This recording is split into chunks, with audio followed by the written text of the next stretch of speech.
Halo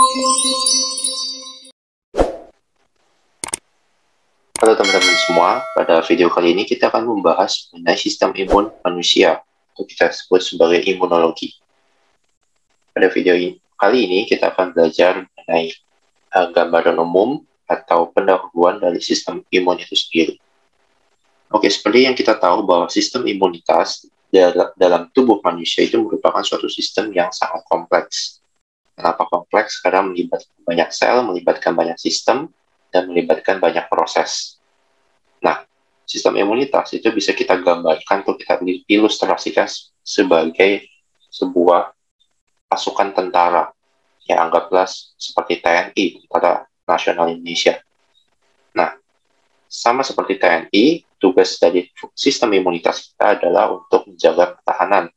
Bedanya adalah kalau TNI itu menjaga pertahanan Republik Indonesia. Tapi kalau sistem imun kita menjaga pertahanan tubuh kita masing-masing, tubuh kita sendiri.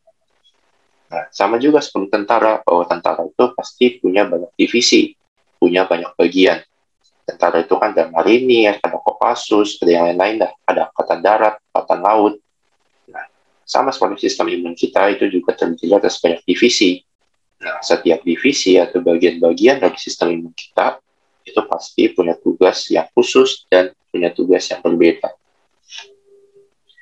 Nah, tapi secara garis besar, kalau kita melakukan pembagian secara gross ya, atau secara garis besar, gross separation itu bahwa sistem imun kita itu dibagi atas dua bagian.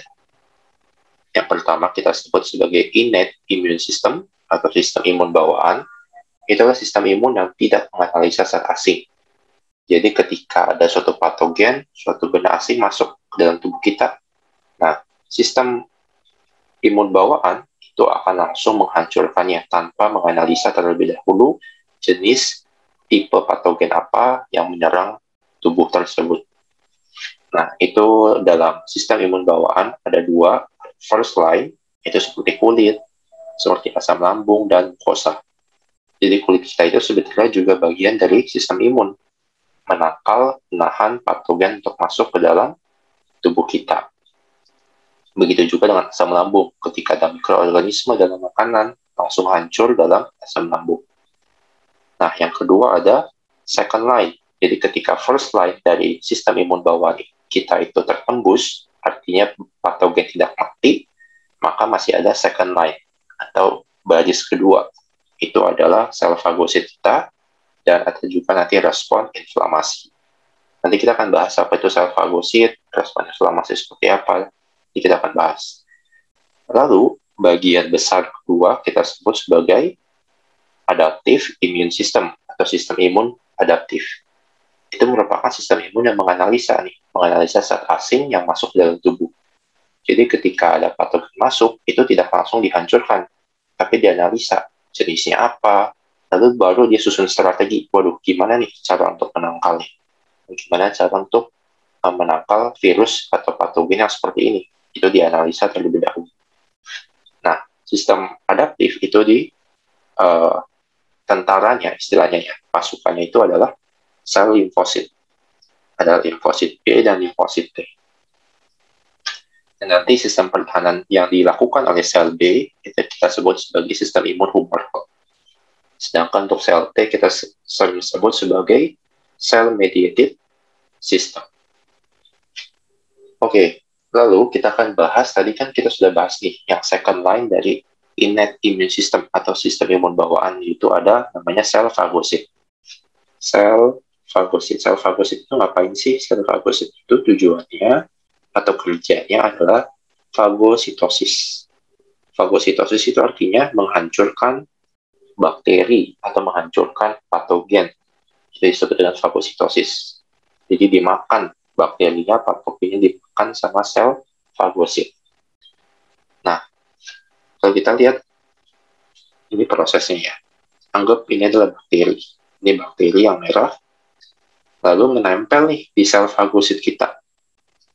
Menempel di sel fagosit, ditangkap sama sel fagosit, dimakan deh sama sel fagosit. Ini prosesnya disebut fagositosis.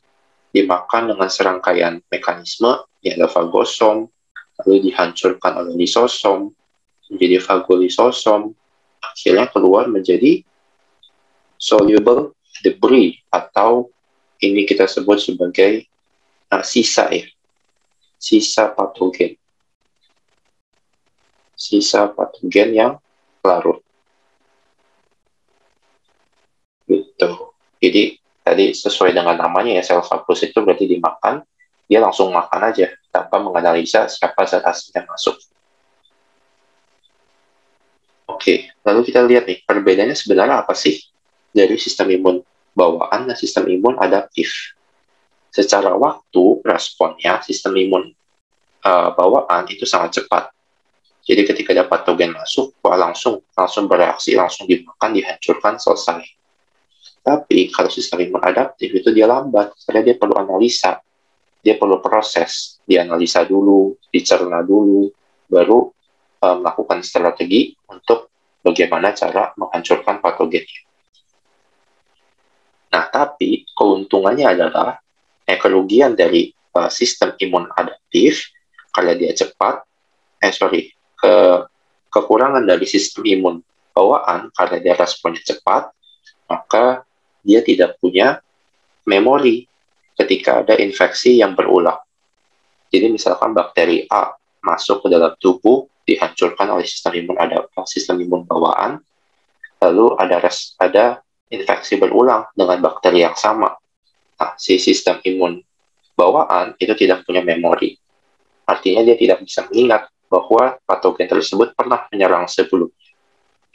Beda dengan sistem imun adaptif. Dia punya memori, artinya dia bisa mengingat. Nah, karena dia bisa mengingat, otomatis ketika ada serangan berulang, dia akan lebih cepat mengatasinya. Dia akan lebih cepat untuk mengeliminasi patogen tersebut, karena sudah pernah menyerang sebelumnya. Nah, di dalam prosesnya, itu juga ada namanya reseptor. Reseptor baik di sistem imun adaptif maupun di sistem imun bawaan. Nah, untuk sistem imun bawaan itu reseptornya bersifat tidak spesifik. Karena tadi sesuai dengan tujuan awalnya ya, bahwa sistem imun bawaan itu tidak menganalisa patogen. Artinya reseptornya juga pasti tidak spesifik. Kita sebut sebagai TLR. TLR itu adalah Toll-like receptor. Toll-like receptor. Nah, itu ada beberapa tipe, misalkan TLR1 dan 2 itu khusus untuk bakteri, tapi bakterinya juga random, bisa apa aja. TLR2 dan 6 untuk gram positif, TLR4 negatif, dan seterusnya. Lalu untuk sistem imun adaptif, itu dia sifatnya reseptornya spesifik, karena tadi dia harus menganalisa. Itu ada BCR itu adalah B cell receptor, lalu ada TCR, itu adalah T cell receptor, sel T punya reseptor, dan terakhir ada antibody. Itu dia sifatnya sangat spesifik, khusus.